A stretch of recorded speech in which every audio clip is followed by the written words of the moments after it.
Hello friends, வாங்க அவல் fry எப்படி செய்யலாம்னு பார்க்கலாம்.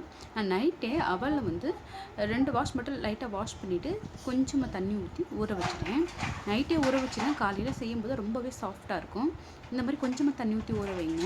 ரொம்ப தண்ணி ஊற்றினீங்கன்னா ரொம்ப சதசதன்னு ஆகிடும். இப்போ கடாயில் எண்ணெய் விட்டுருக்கேன். எண்ணெய் காஞ்சதும் கடுகு சேர்த்துக்கலாம். கடுகு வெடிச்சிச்சு. கொஞ்சம் சீரகம் சேர்த்துக்கலாம். சீரகம் பொரிஞ்சதும் இது கூட பச்சை மிளகாய் சேர்த்துக்கோங்க. எண்ணெயிலே பச்சை மிளகாய் ஃப்ரை பண்ணிங்கன்னா நல்லாயிருக்கும், சூப்பராக இருக்கும். இது கூட வெங்காயம் சேர்த்துக்கோங்க. வெங்காயம் வதங்கிட்டு இருக்கும்போது இது கூட கேரட்டும் உருளைக்கிழங்கும் சேர்த்துக்கலாம்.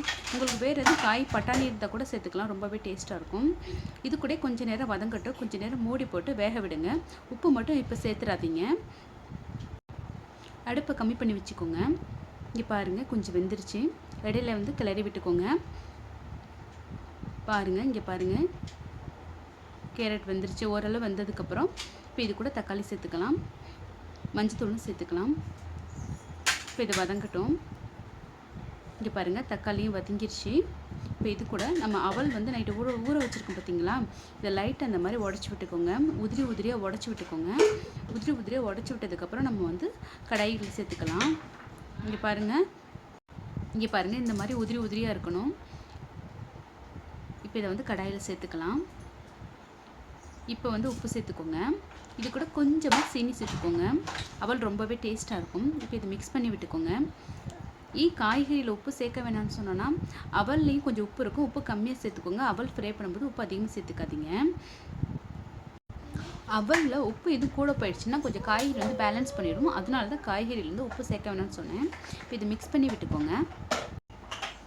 மிக்ஸ் பண்ணி விட்டுட்டு மூடி போட்டு ஒரு 2 நிமிஷத்துக்குள்ளே வேக வச்சுக்கோங்க. அடுப்பை வந்து ரொம்ப கம்மி பண்ணி வச்சுக்கோங்க. இடையில வந்து கிளறி விட்டுக்கோங்க. இங்கே பாருங்கள், நல்லா வெந்தால் தான் அவல் ரொம்ப டேஸ்ட்டாக இருக்கும். அதனால் கிளறி விட்டு வேக விடுங்க.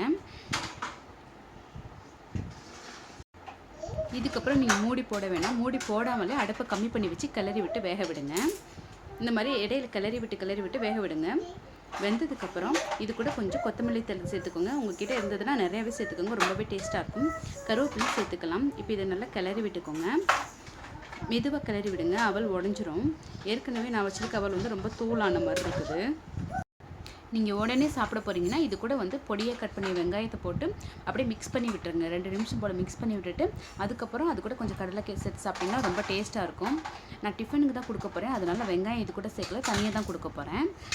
நீங்கள் கொஞ்சம் லேட்டாக சாப்பிட்றதா வெங்காயம் வந்து சாப்பிடும்போது மேலே தூவி விட்டுக்கோங்க. இப்போ ரெடி ஆகிடுச்சு பாருங்கள், எவ்வளோ சூப்பராக இருக்குது பாருங்கள், ரொம்பவே டேஸ்ட்டாக இருக்கும். இது கூட நீங்கள் பட்டாணி இந்த மாதிரி வேறு காய்கறி இருந்தால் கூட நீங்கள் சேர்த்துக்கலாம். இப்போ இது கூட நான் வந்து கொஞ்சம் வெங்காயமும் நிலக்கடலையும் தூவி தான் சாப்பிட போகிறேன். உங்களுக்கு இந்த வீடியோ பிடிச்சிருந்தால் லைக் பண்ணுங்கள், ஷேர் பண்ணுங்கள் ஃப்ரெண்ட்ஸ். ஓகே, பாய்.